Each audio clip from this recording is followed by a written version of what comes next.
nishimira ko kuri uru rubuga ari njye muvugabutumwa Imana yashimye ko tuganira ijambo ryayo. Ku batanzi nitwa Mbabazi Beatrice. Nk'uko batangiye bavuga, natangiye nshima Imana ko Imana yongeye kungira icyizere kugira ngo mvuge ijambo ryayo. Rero tudatinze reka dutangire. Muranyihanganira nakoresheje amagambo menshi cyane kuko ntabwo ijwi ryanjye rimeze neza, ariko mwihangana muze gusoma nibyo ngiye gusobanura, n'ubundi biteye nsoza ntabwo ntinda. Nk'uko natangiye mbivuga, dufite teme ivuga ko twasigiwe kuvuga ubutumwa bwiza. Tuzi ko abenshi bajya basoma ijambo ry'Imana cyangwa se bajya baryumva. Tuzi ko inkuru za Yesu Kristo ajya kujya mu ijuru, ajya kuzamuka mu ijuru, ikintu cya nyuma abwiye intumwa ze cyangwa se abigishwa b'icyo gihe, yarababwiye ngo mugende mu mahanga yose mwamamaze ubutumwa bwiza, abizera mubabatizwe. Bishatse kuvuga ko iyo ijambo ry'Imana rivuga ko twasigiwe, abantu basigiwe ni bande? Ni abantu bakijijwe, ni abantu bavutse bwa kabiri, kuko Yesu yavuze ngo abakizwa, abemera, abizera mubabatize mu izina rya Yesu Kristo. Ahantu ndashaka kumenyekanisha niyo hari ukuntu umuntu ashobora kubona yarabatijwe akagira ngo yarakijijwe, kandi ibyo ntabwo ari bimwe. Nimba Yesu yaravuze ngo abizera cyangwa se abakizwa, abemera mubabatize, bishatse kuvuga ngo gukizwa kubanziriza kubatizwa. Kubatizwa ni igihamya cyerekana ko umuntu yakijijwe. Ntabwo kubatizwa ari ikintu dukora kugira ngo dukizwe, ahubwo ni ikintu dukora kubera ko twakijijwe. Nanjye nabatijwe ntarakizwa kuko naje kumenya nyuma, kuko hari ibintu byinshi dukora mu madini dukora tuzi ko iyo umuntu abatijwe akijijwe, ariko uko siko kuri ijambo ry'Imana. Niba ijambo ry'Imana rivuga ko umuntu akijijwe aba agomba kubihamiriza imbere y'abana b'abantu, imbere y'Imana ko yakijijwe. Uko ni ukubatizwa, kuko nuko tuzi ko kubatizwa kujyana n'umuntu mu ijuru cyangwa gutuma akizwa. Cya gisambo ntabwo cyaba cyaragiye mu ijuru cyajyanye na Yesu Kristo, kuko cyakijwe ku musaraba kubera ko cyizeye Yesu Kristo. Rero hano abantu bizeye Yesu Kristo cyangwa se abantu bakijijwe bavutse bwa kabiri, bafite amateka, basanwe, bigishijwe n'ijambo ry'Imana, nibo bemerewe kuvuga ubutumwa bwiza. Kuko hano niba utegurana isenekereza ku hantu kavuga ngo ikiranga umuntu wakijijwe kimwe cyonyine cyangwa se bibiri, abafite after, before and after, abafite past cyangwa se amateka ye y'ahambere atarakizwa n'amateka ye amaze gukizwa. Kuko tuzi ko iyo umuntu atarakizwa afite amateka maremare, avuga ngo ntarakizwa byari bimeze gutya na gutya, nari umuntu umeze gutya na gutya, ariko amaze gukizwa Yesu yangize mushya, Yesu yarampinduye, Yesu yangize ikimwigisha, hari ibintu yanyigishije, hari ibintu yankundishije. Ibyo byose iyo wisubiye ukamenya ko ukiri umwana, ukiri ugenda ukura, ukagera muri segonderi ukayirangiza, ukabona ko amateka yawe akiri yayandi ntakirahinduka.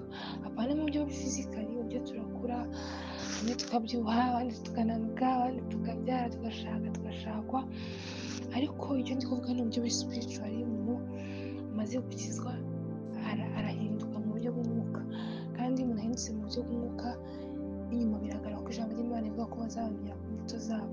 Rero izo mbuto ni ibintu biva imbere bigazamuka bigasohoka inyuma.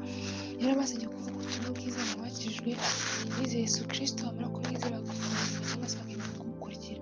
Kuko gukizwa ni kimwe no kwemera gukurikira Yesu ikindi. Kuko tuzi ko iyo umuntu amaze gukizwa, akenshi tugira ubwoba bwinshi bwo gukora ibyo Yesu yakoraga, tugira ubwoba bwo kuba rejected, tugira ubwoba bwo kwangwa n'abantu, tugira ubwoba bw'ibintu byinshi byo muri iyi si. Ariko iyo umuntu yakijijwe yashyira amanga, avuga ngo ngiye gukora ibyo Yesu yakoraga. Nimba yaravuze ngo tugire ikirenge mu cye, nimba yaravuze ko tugira umutima uri muri Kristo Yesu, tugomba kuwugira. Ariko ikiranga byose ni uko tuvuga, tumuhamya, dushira amanga, tukavuga ubutumwa bwiza. Nta kigaragaza ko umuntu ashize amanga akavuga ubutumwa bwiza ni uko uwo mwana we Yesu Kristo baramugezemo. Rero hano nashatse definition y'ubutumwa bwiza. Rero usanga ko cyangwa se muri definition yanjye, uko definition zitandukanye mu muntu wese hari definition mu buryo butandukanye, ariko ubutumwa bwiza ni inkuru nziza y'agakiza kabonerwa muri Yesu Kristo wenyine wadupfiriye ku musaraba kugira ngo twunge n'Imana. Nimba tuvuga ngo tuvuga ubutumwa bwiza, turi kuvuga ubwo gukonekita cyangwa se kunga abantu n'Imana, kuko icyo kintu gikomeye, kuko abantu batandukanijwe n'Imana mu kuvuka kwabo bitewe n'ibyaha twakoze, tubizi cyangwa tutabizi, bitewe n'ibisekuruza byacu, natwe byaradukurikiranye. Bisaba kugira ngo dukurweho umuvumo cyangwa se kugira ngo twongere twungwe n'Imana, haza umuntu hagati yacu ari Imana cyangwa se ari Yesu Kristo, akaza akatwunga. Rero iyo umuntu avuga ubutumwa bwiza, agomba kuvuga ko mbere twari abanzi b'Imana, mbere twari dutandukanyijwe n'Imana, mbere twari duciriweho iteka turi abapfa, ariko Kristo akaba yaratwunze n'Imana. Haleluya. Rero impamvu Pawulo yabwiraga Timoteyo hano ku murongo wa mbere, cyangwa se natekereje ndi kuvuga ngo ubundi kubera iki tugomba kuvuga ubutumwa bwiza. Hano impamvu Pawulo yari kubwira Timoteyo ku murongo wa mbere, yaramubwiye ngo ndagutegeka. Nubwo ibintu batabisobanuye neza, ariko mu ijambo ry'Imana cyangwa se muri version y'icyongereza niho havuga ngo I commend you. Ese kuvuga ko yari ari kumutegeka cyangwa se kumubwira nyine nkaho byari itegeko, niko biri kwa, kuko na Yesu ajya mu ijuru ikintu cya mbere yasigiye abigishwa yarababwira ngo mugende. Ntabwo yavuze ngo ndabasaba, ntiyavuze ngo ndabinginga, yaravuze ngo mugende mu mahanga hose mwamamaze ubutumwa bwiza. Bityo twavuga ko impamvu tugomba kuvuga ubutumwa bwiza icya mbere ari itegeko ry'Imana, kuko twabisanze muri Timoteyo wa kabiri nyine cya kane umurongo wa mbere. Icya kabiri tugomba kuvuga ubutumwa bwiza nuko ari ryo rembo cyangwa se ari wo muryango twinjiriramo tujya mu bwami bw'Imana, kuko tuzi ko abenshi bakijijwe ari uko twabwirijwe n'abapasiteri, twabwirijwe n'inshuti zacu, twabwirijwe n'abamisiyoneri bitandukanye.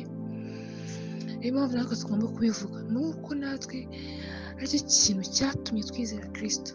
Nimba azi ko nakijijwe, nimba azi ko mfite umuti cyangwa se urufunguzo rwatuma umuntu mbwiye byashoboka ko Imana imuvugiramo kugira ngo Yesu yinjire mu mutima, why not ntabikora? Niyo mpamvu ya kabiri tugomba kuvuga ubutumwa bwiza. Icya gatatu, nicyo gikorwa kimwe gishobora kuhuza itorero ngo ribe rimwe. Hari ukuntu usanga abantu bari gushwana ngo uyu muntu, ngo umupasiteri ngo yibye abakristo banjye, ariko intama ziri hano cyangwa se ibisarurwa biri hanze ni byinshi, ahubwo abasaruzi ni bakeya. Birasa kuvuga ko tukwiye dufashe iya mbere tukajya kubwiriza abantu. Ni ukuri abashyizwe nubwo bataba benshi ariko baba bari mu rusengero, kandi abo ngabo turemeza ko abo ari Imana yashimye ko biga ijambo ry'Imana. Rero impamvu ya gatatu, ngo nicyo gikorwa kimwe gishobora kubuza itorero ngo ribe rimwe. Nicyo kintu gishobora gutuma itorero riba rimwe, abantu bunga ubumwe, abantu bashyira hamwe bitewe n'uko twabasanze.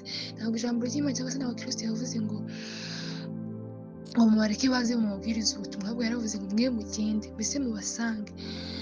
Yani ibyo ngibyo niyo mpamvu nari nabonye. Reka twihute tuvuge ku nyungu cyangwa se reka nihute mvuge ku biranga umuvugabutumwa wa nyawe cyangwa se umuvugabutumwa wujuje ibyangombwa. Icya mbere agomba kumera nk'uko nabivuze kare, nuko agomba kuba akijijwe, yavutse ubwa kabiri. Kuvuka ubwa kabiri yarangiza akomera kwiyanga, agakurikira cyangwa se akikorera umusaraba agakurikira Yesu. Kumukurikira gufunga Kristo ni ukwemera kugira ngo ibizakubaho byose uzabashe kubyemera, kuko utari uwawe ngo wigenga, ugomba gukora ibyo Yesu agusaba, cyangwa se kuko tuzi ko ibibaho byose Kristo nawe yabinyuzemo pe. Rero nta kintu gishyira kizatubaho ikibabaje no kujya tubitinya. Icya mbere ni uko umuntu agomba kuba akijijwe. Icya kabiri ni uko umuntu agomba kuba yirinda muri byose. Ese kuvuga ngo iyo umuntu tuvuga ngo agomba kwirinda muri byose, Yesu Kristo yabwiye abigishwa baravuga ngo muri inzu zubatse ku mpinga y'umusozi, mbese mwe muri nk'amazu yubatse ku mpinga y'umusozi, uje wese arabareba, iyo mwanduye arabareba, iyo musa neza arabareba, iyo mwambaye nabi arabareba. Bishatse kuvuga ngo niba turi inzandiko zisomwa na bose, niba turi inzu zubatse ku mpinga y'umusozi, niba turi amatabaza, nimba turi impumuro abantu neza, uvuge ngo ngiyeho muri izo classification zose meze gute, niyo mwiriza umuntu anyumve meze gute kuri ngiyewe.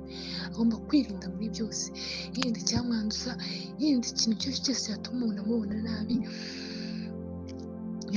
kugira ngo mbere na mbere mbashe kugira ngo umuntu ambaye nabi nuko Imana iteje iba yambonye nabi. Mbese tugomba kuba twejejwe muri make. Icya gatatu ni ukuba yihangana. Umukristo agomba kwihangana imugerageza byose. Ijambo ry'Imana rivuga ko hari urwihangana imugerageza, kuko namara kwemerwa azahabwa ikamba ry'ubugingo.